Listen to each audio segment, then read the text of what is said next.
Welcome back to the Pillow Talk sessions. My name is Jessica Gillingham and I am joined as ever by my co-host Kristian Lupinski. Today we're really excited. We've got one of the co-founders of citizenM, Michael Levie, joining us on the show. Now, citizenM is a brand that I have long admired.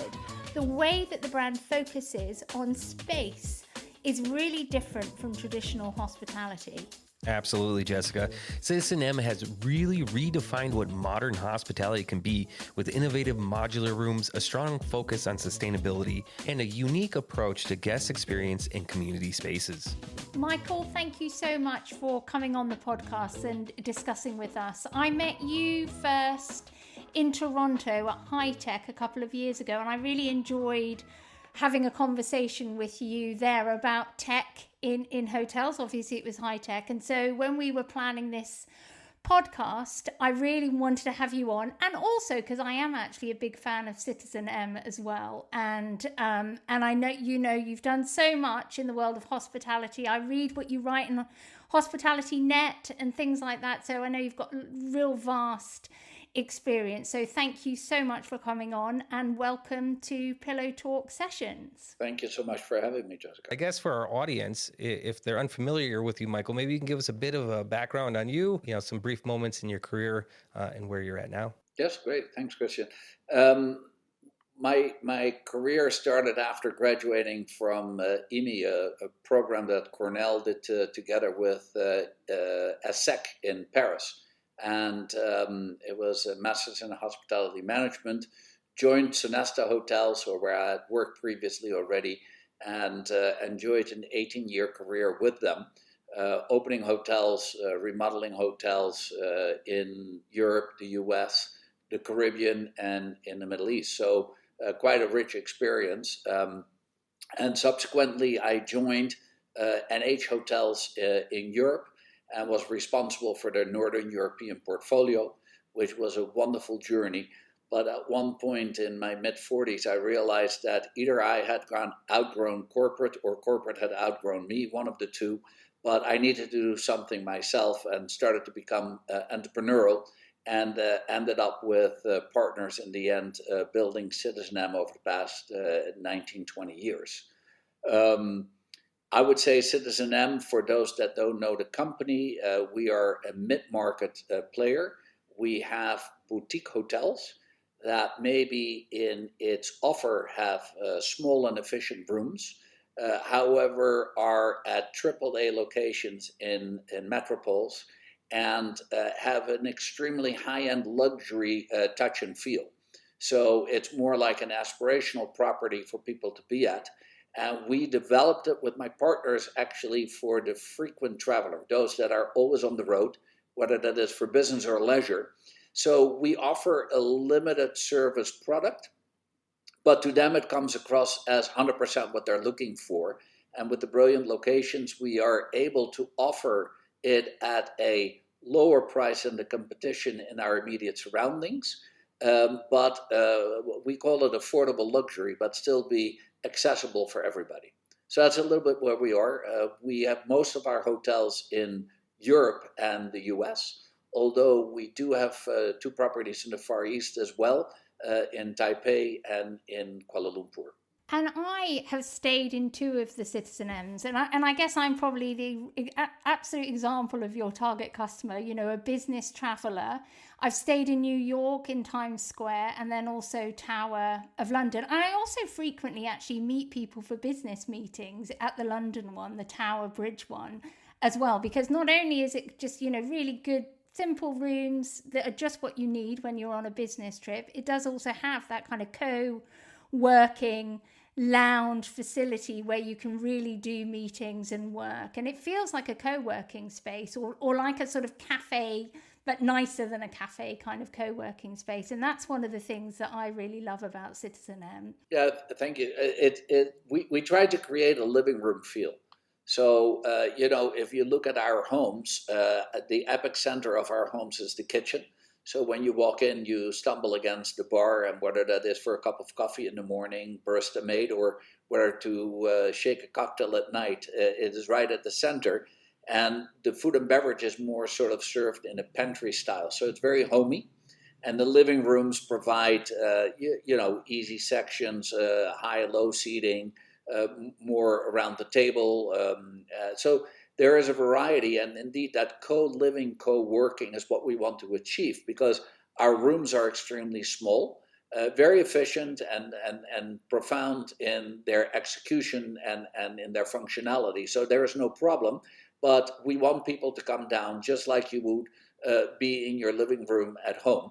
And that, I think, has been a huge success factor of citizenM.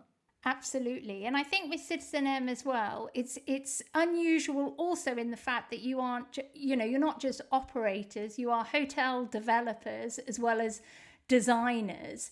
And, that is something that feels like it's kind of unique and different. Yeah, I would say that we're one of the few platform players in our industry, meaning we develop, we operate, we own the brand, and so we do basically all aspects of the hotel side. It really came about because if you want to build a brand, you need to have full control over the brand. And so often do we see that in our hospitality industry. A brand is a beautiful name and a logo, but really the brand promise is not being delivered. And in order to be able to have a very consistent brand delivery and have that relationship and promise to our guests, we felt we need to keep that under our control. And so far we have been able to do that. And I think that the loyalty that we've been able to build without a loyalty program, and the guest satisfaction and employee satisfaction are so extremely high. They're ranking in the industry in the highest spots, where obviously we're a limited service product. So I don't, proclaim that we provide the best service in the industry. But when it comes to price value, when it becomes to sense of belonging, our guest award us with the highest score. Absolutely. And location too. Spot on locations in terms of very central wherever they are. Yes, absolutely. Very important. I always say it's hard to pick up a hotel and put it on another street corner if you don't like the one you're at. So, locations are fundamental. We have developed a methodology, very early on in our rollout, whereby we like to be sort of in between the central business district and the core of a city, and preferably a little bit closer to the CBD than to city center, but it needs to be on that core axle. And, obviously when you have multiple units in cities like London, Paris, like in many cities where we try to have multiple units, you get to have some choices, but they're always core, they're always AAA. And I think that our guests know that if they choose a citizenM location, it's a AAA location, and they know that they can, by foot, basically reach any location in the city, have always public transportation that they trip over, and it's easy to navigate the city from there. And it's great. I mean, not only, the rooms and everything like this and how you have them set up, but each location, they really have the feel of that location, besides the location of the property. But when you go to, just looking at like Copenhagen versus Rotterdam versus Zurich, the style that is incorporated into all the properties is, unique to the area, which also I find, quite interesting and, really fascinating about the properties as well. Yeah, I think, Kristian, that is possible because it is one and the same team that has done everything. So from the partners in the project, but also architects that do the interiors for us, from the styling, from the choice of furniture, from the choice of art, the music, the scent, everything we do is done by the same team. And we do believe in a very high degree of cookie cutter, so that you know exactly what it is that you get when you get to a citizenM hotel. But it's a local game. So obviously there is locality about it, and you need to be part of the local community. Otherwise, you're never accepted. So we do that in the styling. We do that obviously through the teams that run the hotels there. and we want to be a local player. So it's a little bit of contradiction in terms to be a cookie cutter and to be local, but it seems that we're able to accomplish that. Especially also that we realize that you come to stay at a hotel, and we don't expect that you do everything while in the city with us. So we want to recommend the right cool places. We want to be associated with the right, venues. So we spend a lot of time and diligence on being you before you arrive, so that we can advise and hook you up into the right direction. And we chose a target audience. And whereas most hotel companies in the industry basically want to be something to everybody, we looked at the frequent traveler, and be that for business or leisure or a combination thereof. We know what you want, we know what your expectations are, and also what you're not willing to pay for.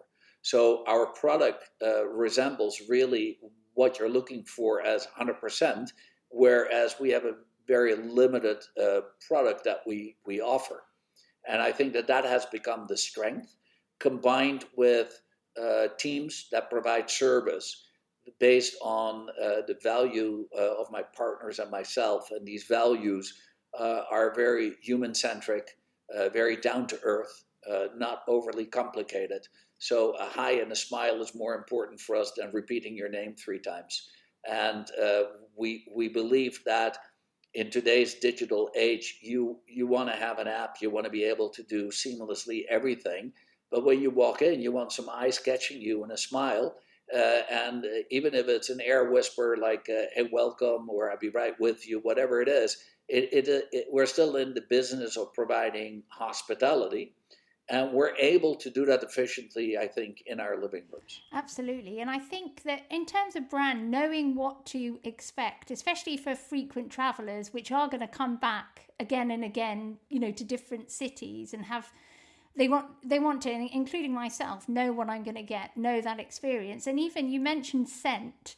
And, even the scent is the same, isn't it, in each of the hotels? Like, you're in a citizenM because it smells like a citizenM. The olfactic is important because it is subliminal, right? So it's not when you walk in, you go like, oh my God, what hit me? But it is a recognition point. And so we try to touch all the senses. But it's not only in the scent of the living rooms, if you wish. In the rooms, we do the same. So our soaps are specially created for us. So we have a morning soap that is based on talcum powder, and an afternoon soap that is, more an so the scents and the things that we try to combine is that there is a high degree of recognition and comfort. So that's really where we are.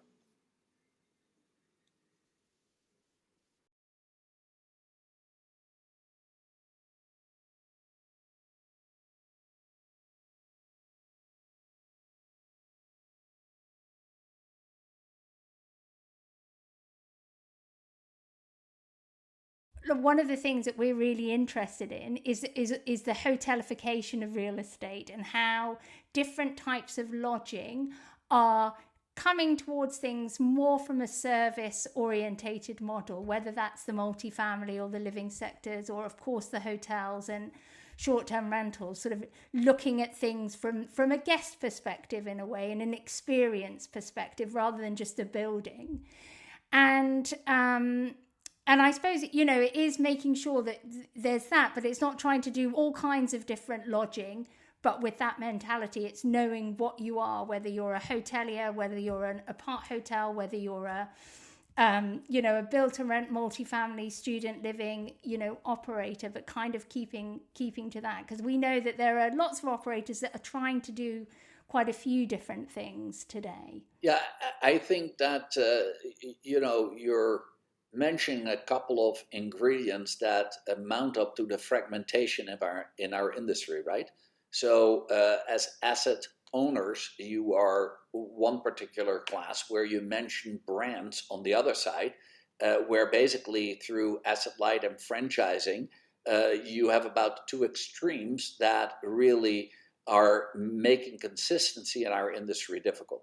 So the brands help out a little bit, but if you look today at the larger chains, the relationship that they have with their customers, where they really know their clients, is through the frequent stay programs. If you're outside the frequent stay programs, they know very little about you, simply because the technology infrastructure behind doesn't allow them to recognize you or to bring that together. So I think in the newer models, you see that the use of technology, the use of open source technology, whereby the guest profile is an enriched item. It can be used for so many other things. Be that recognition, be that access, be that a conversation with you, be that commercially. Whereas traditionally the larger chains talk to you only through their frequent stay programs, and that is quite different. I do believe that to the asset owner, there are a lot of opportunities available, and they see success. So apart hotels or the other flavors du jour, whether that is the Airbnb or any other hospitality solution, I think that there are answers being offered by many. But if you want to really stitch all the consistency together, and you do not have the technology, and you do not have the brand recognition or the name recognition, it's a very, very tall ask, and it is complicated to be efficient and successful. No, I couldn't agree more. I mean, I suppose, my time in hospitality, working for an OTA, in technology has always been kind of a hard go for a lot of, hospitality and hotel owners, managers. They kind of shy away from getting too deep into technology. But, with generational shifts, my nephews, they live on an iPad, and these are the things that they expect. And these generations are getting older, and they're expecting this technology to be available for them when they go to these different properties. So what do you say to those different property owners who do not want to go into having an app and being, remote keyless entries and things like this, that are kind of shying away from that kind of technology? Well, first of all, I think that we need to look at our digital behavior away from hospitality, but more in our daily life. So, our smartphone we use for banking. When is the last time that you didn't check in for a flight on your smartphone? And when is the last time you printed a boarding pass or picked up a boarding pass, for that matter? When you retail, it's so easy to do that on your devices, whether that is a tablet, your smartphone, or just a computer. So I think that post COVID, it's not a nicety to have a digital relevant connection with your customer. It's must. And those companies that are on the fringe and just go like, oh yeah, you can download the app and you can check in on the app. But if I still stand in line to, do my payment and to do my passport and to do my key recollection, stuff like that, or I still need to check out, you have defeated the whole purpose. And most hotels are not capable of giving seamless digital access or experience, is because their tech architecture simply doesn't allow it. So most of the architecture is based on the property management system, the PMS as being the core, and they're great for inventory management and for administrative management. They're just not good connectors. And today, without good connectivity and enriched data profiles or guest profiles, you don't get there. So a guest profile with your first name, last name, and maybe an email address is simply not enough to have a digital conversation with you. So your bank does not only have your first and your last name and maybe an email address in order to give you access to your account or make transfers, right? So unless we as an industry mature and understand that, unless we get our architecture on the tech architecture under control, we can never deliver digital. And digital has become a must. So those that do not invest in there, or those that do not find solutions, they're dead in the water. and maybe not tomorrow, but the day after tomorrow, definitely. That's bad news.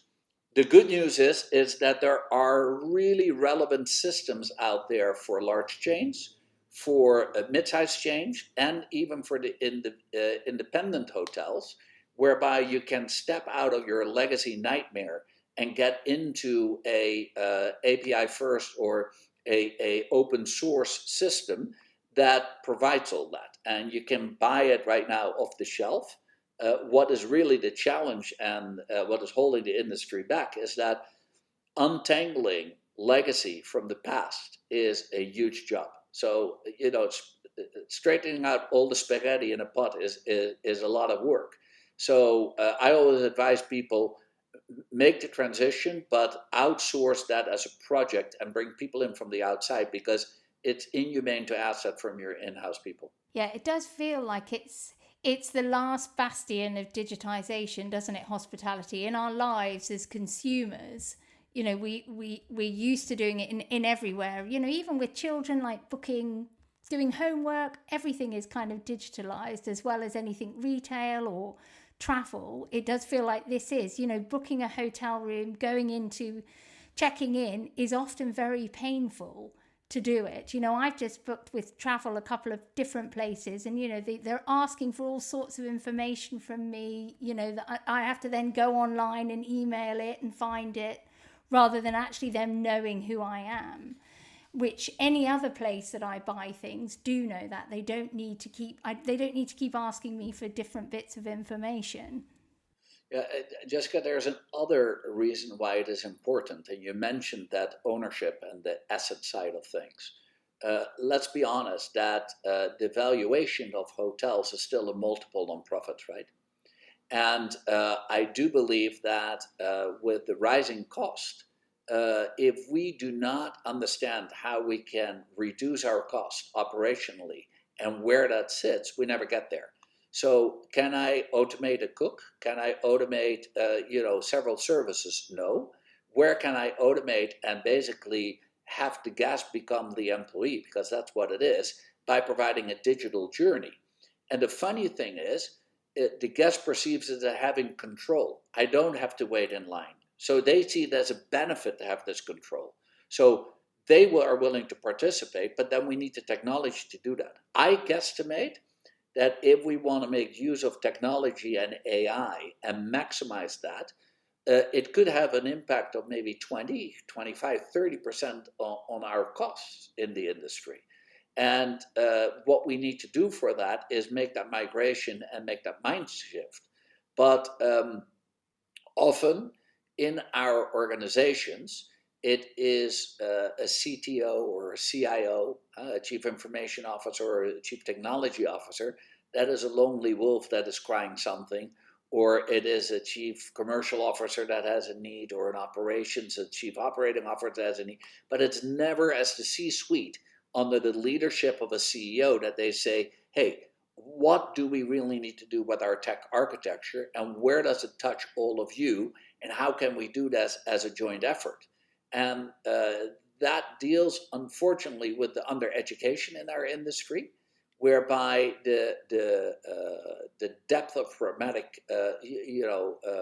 problem solving is just simply not there. There's no academic philosophy to fall back on. And I'm not saying that they're stupid. I'm not saying if you have learned the industry through operations, you're useless. On the contrary.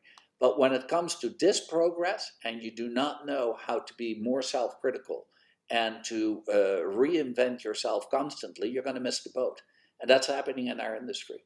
With citizenM, you've started it and built it tech forward, really, from the beginning. And obviously, over the 20 years citizenM's been around, or however long, tech has changed hugely since then. But I guess you've had that mindset right from the beginning. And I've got two questions for you. What do you know about your guests? So what do you sort of know about your demographics that are coming to you, and even the individuals? And then you also talked about how your decisions are all data-driven decisions that you make at citizenM. So what kinds of decisions are they, and how do you make them? Yeah, both very relevant questions. So let me first address the guest. So in most organizations, like we mentioned before, a guest profile is built up out of 3 fields consistently.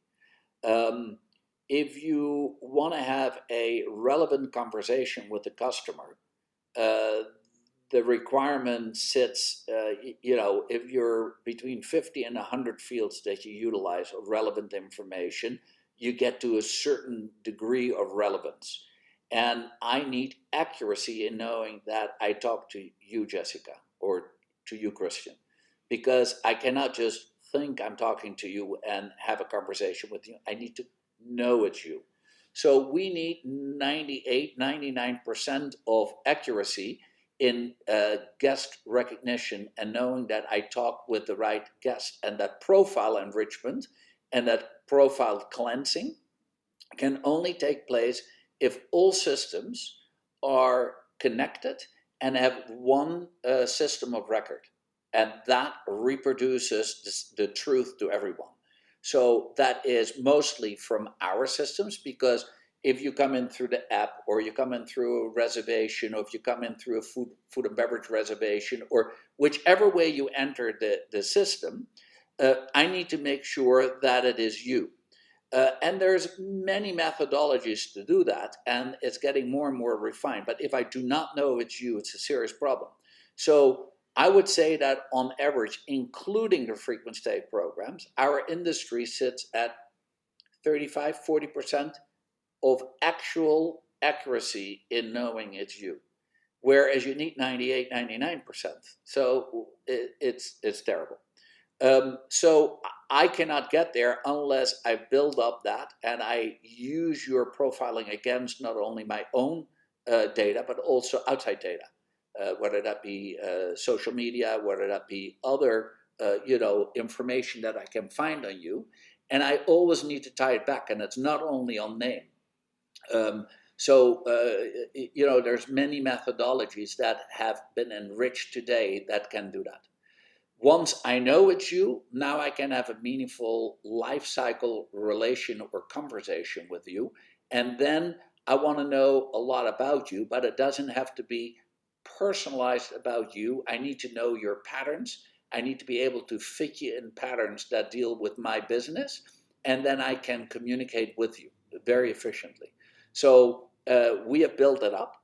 But when you talk about database decision making, that does not only come from our tech architecture, that comes from business intelligence. And business intelligence in our industry is maybe coming a little bit of age, but it's still way behind of other industries. And within citizenM, we have built our BI department over the past 15 years. So we were very early on and understood that we just simply had not enough data to make the right decisions. And the BI department sits with tentacles in each of the verticals of our organization and independently collect and produce data for us.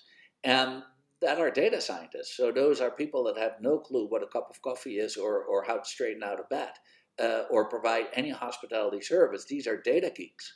And, through that, we have been able to shift our thinking quite a bit. Is it only there? No, especially with artificial intelligence that you can put on top of that data. There's a human impact, there is an entrepreneurial impact, there is a visionary impact. We as people need to stay alert and be part of it. But without that, and without having that volume produced to us, we're dead in the water. We cannot do anything. So two different answers to that. But I think that if you as an organization decide not to have your data, at the highest level, I see on the horizon only trouble. On the other side of it, hospitality is about human interaction as well. So how do you see those two things balances with, the data-driven decisions and digital engagement versus the human element to it? Kristian, I think that is like sort of the old question that is being asked in the industry, right? Can you be high tech and high touch? And do they fight each other? I say today you cannot be high touch if you don't have high tech. If I don't know who you are and you walk in the door and I go like, maybe I recognize you, maybe I don't recognize you. I need to know who you are. I need to know about you. So I think that high touch is enabled by high tech. And if you do not understand that, you cannot do that. So if your bank, every time you sign on, needs to know where your mom lives and you need to do, 92 verifications, you're going to be tired. It's not what you expect. So if your bank is able to really customize things for you, or retail for that matter, or airline, then you feel hospitality through technology as well. So those need to be enabled. Having said that, one cannot live without the other. So today you cannot provide great high touch if you don't have the technology, and you need to run all over the place to get everything. And vice versa, if you only provide tech, that is short-lived also. And I think that I might choose for an Airbnb for convenience. I might use an apart hotel where I only use digital and technology. But when I travel with my family or have a serious occasion that I want to celebrate, hospitality remains hospitality. So I do believe that they go hand in glove. They support each other. And if you do not recognize that they're equally important, then you're never going to get that answer right. I think that also goes right to the very beginning. It's knowing who your customer is, who your target audience is. It's the in citizenM's case, it's the frequent business traveler that is looking for an aspirational product in a certain location. It's getting that bit right, not trying to be all things. You're not trying to attract families. You're not trying to say, oh, we can do your honeymoon, or any of those things. It is actually being very targeted. But Jessica, that comes with hard decisions. So when we started out and we created a small and efficient room, we said for our target audience, the frequent traveler, whether that's for business or leisure, we'll leave that in the middle. It's for frequent travelers. So that's not for families. So we do not have rollaway beds. We do not have cribs. We do not have connecting doors. We do not have suites. It's one size room that is the same in the 10,000 rooms we operate. So I think that it comes with a discipline that you need to be willing to accept what the consequences are of dedicating yourself to a certain target audience. And I can tell you, if I got $1 for every time somebody gave me advice to do connecting rooms or cots or rollaways or cribs or you name it, I mean, I tell you, it's pathetic. So it comes with a consequence. Now, why do we have zero problem with that in our guest satisfaction and in the guest journey? Is because we're transparent. So we under-promise and over-deliver at all time. And that is a concept that most people do not understand. They overpromise and underdeliver. And then when the guest satisfaction goes south, they go like, I don't know what happened. Oh my God, we need to analyze it. No, turn it around. So you need to underpromise and overdeliver at all times, and your guest satisfaction is through the roof. So we provide information on what we have, what we don't have, the square meters, what you can expect, everything to the T. So when we went to only electronic money, so you cannot pay with cash in our hotels. I mean, everybody was like, you cannot do that. Why not? I mean, if COVID was not the ideal moment to do that, then that's what it is. And don't refer it back afterwards.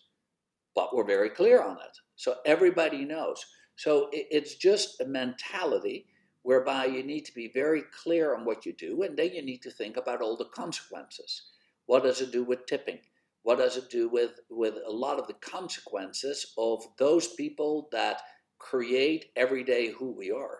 So it's just all those business processes need to be looked at in such a minute detail that if you don't do that process right, you cannot get on to the next. And hoteliers are sloppy. They're just, they when they think for a second of it, they've thought about it. But thinking is rethinking it again, going deeper, challenging it and trying it out and failing, and setting up also an environment whereby failure is high-fived, is celebrated. Why? Because then you can do something quickly about it and people don't feel embarrassed. So in our organization, it's very normal where people brag about the screw ups and then show how quick the recovery was in the recognition process. That's where we pride ourselves. So it's mentality, it's a mind shift as well. And actually, when you started talking about your journey from Sonesta and going then into citizenM, one of the things you said is that it was your time to be an entrepreneur and do something entrepreneurial. And that's quite an entrepreneurial mindset, isn't it? That failure is good, that you learn from it, that you do kind of look at things in different ways rather than a sort of a legacy corporate kind of mindset, I guess. Yeah, the idea of entrepreneurship is that you don't make too many failures and you have more successes than failures. But I do believe that you're right. But you're a risk taker. Yes. And I think that entrepreneurs are willing to go through a learning curve and they are never satisfied with the end result. So they keep on going back to it, how to perfect it, how to get it better, and so if you have that drive, then you also know you're never satisfied and you're never happy. And I think that mentality is very difficult to get across. So what we did in our hotels, we have an inverted pyramid. So our line staff that meet the guest, we call them ambassadors for the simple reason if you walk into a citizenM and you meet a employee, they are the ambassador of the entire company. Very simpler, if you meet the ambassador of a country in wherever around the world, they represent the entire country and culture. And what we have done is we have empowered them. So they are accountable for guest satisfaction. They are rewarded and incentivized as such as well. But the rest of the organization supports and services up so that the ambassadors has everything at their fingertips. And that philosophy and that accountability and hiring on value overlap, making sure that 85% of your values live within an individual, it becomes very easy to become a consistent product, whether that is in Taipei or in San Francisco or anywhere in between. Any culture, it is that gives the recognition for our guests, and we're fortunate about that. And Michael, how do you see the future? Whether it's multifamily living, build to rent. I mean, hospitality in general evolving. Yeah, I think that the common thread in the future will be sense of belonging. So I think that in every step of success that I have seen is that the brand tie of the customer to that product is a sense of belonging. And in the hospitality, sense of belonging is I got to be part of the community. And whether you are the customer or whether you're the employee providing the service is irrelevant. That's the same. And there are people that better recognize that than others. So I do believe that sense of belonging is one. Second of all, that human component, that hospitality component, becomes rarer and rarer because we automate everything. We're so used to digital lifestyle that family dispersed, we live by the social media. But when we really, have the rubber meet the road, we still want that high sense of comfort, of care, of even to the extent love. And I think that a lot of organizations are driving emotion and love out of their organizations and replace it by efficiency, automations, need to cut costs, whatever it is. And they don't understand that they cut out the very fabric they're made of. So I think that the future will dictate more, whether it is assisted living, whether it is family living, whether it is student housing, whether it is any sort of asset, but also in the hospitality space in general. I think that those are able to deliver a consistent product that lives up as a brand. because how many true brands do we know in the hospitality industry? So Hilton or Marriott is not a brand in the end, right? I can have a great Hilton experience and a terrible Hilton experience simply from physical or from updating or from whatever ownership-based point of view.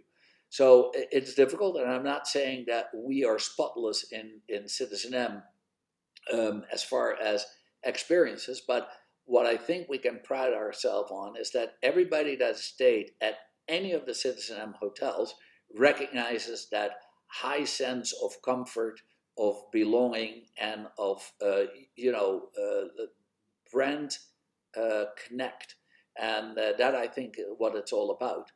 So in the future, I believe that those brands that are more consistent will find easier clientele, and definitely will find it cheaper, because the cost of acquisition is a bear to anyone in the industry, and that's where a lot of our efficiency goes lost. Michael, there's two things that I want to ask you, and one of them is that actually citizenM has the highest profitability per square meter of any other hospitality business. That's one thing that I want to ask you about. And then the second one is about the fact that you guys do prefab rooms. So all the rooms are made and created somewhere, which I presume is Holland, and then actually put into the buildings as prefabs as well, which just seems quite incredible to me.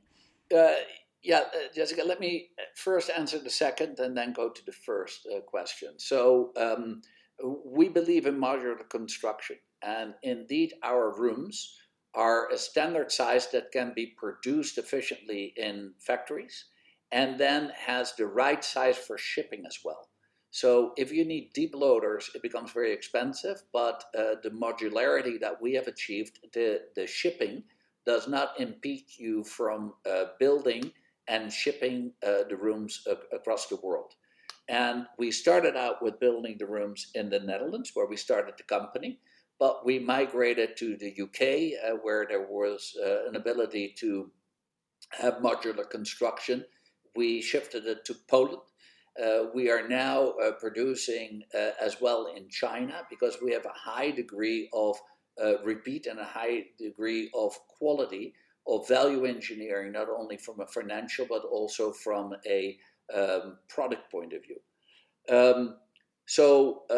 Yes, we can ship the rooms all over.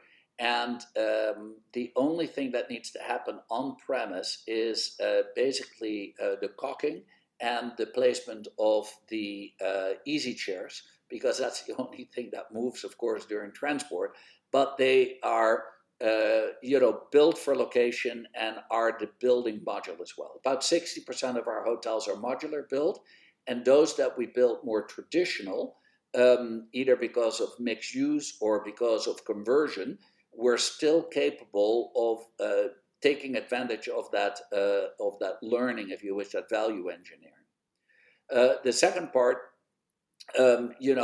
indeed, our efficiency in operating the hotels is extremely high, and I think that we achieve that because of the business model, the business focus, the business processes we have chosen, and have gone down the full depth of each of those business processes.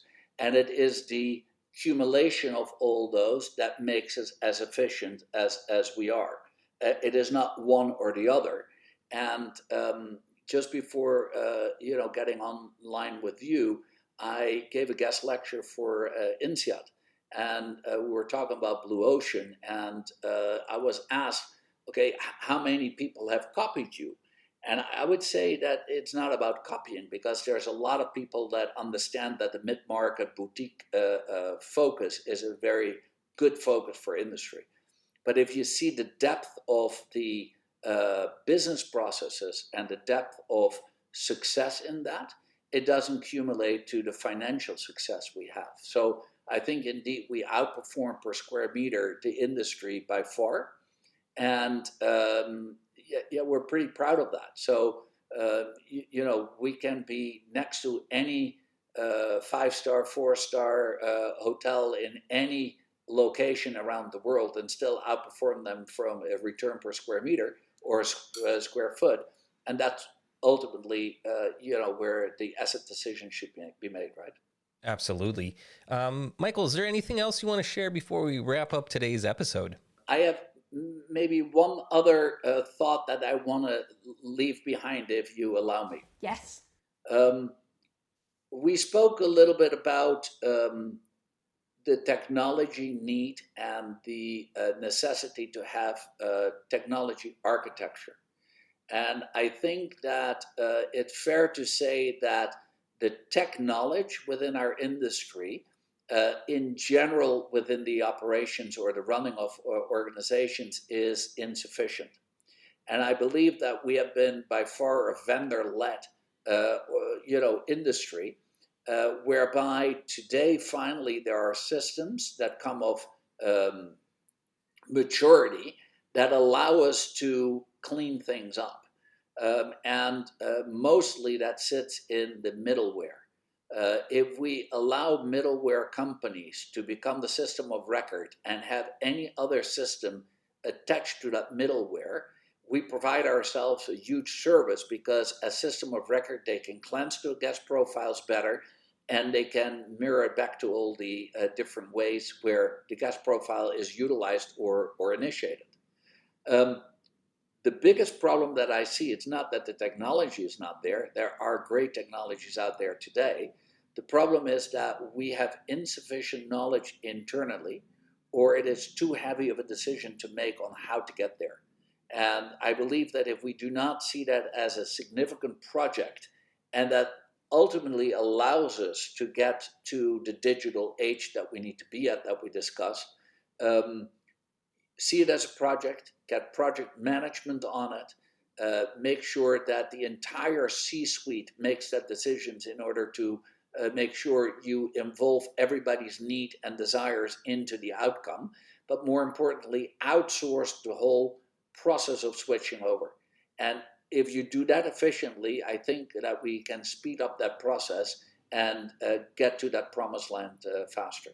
And in a way, hoteliers, whether it's brands, chains, independents, don't need to get to crisis point before they start to take that more strategic path towards changing and becoming more tech enabled. It's like, do it now, really think of this strategically like a project, invest in it, invest in people, resources, outsource some of this. Otherwise, you will just get to a crisis point.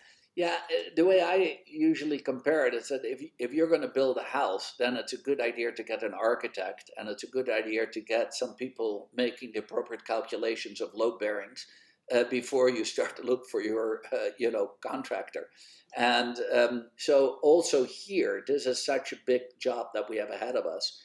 Use the right people, outsource to the right people, but by all means, get the knowledge on the inside and jointly as to where you need to go.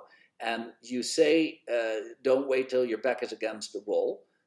I would say that our industry back is against the wall. So we're already late. And if we wait any longer, people are going to seriously feel the negative impact of it. And where can they go and get this information? Have you got any recommendations of how they can start that path?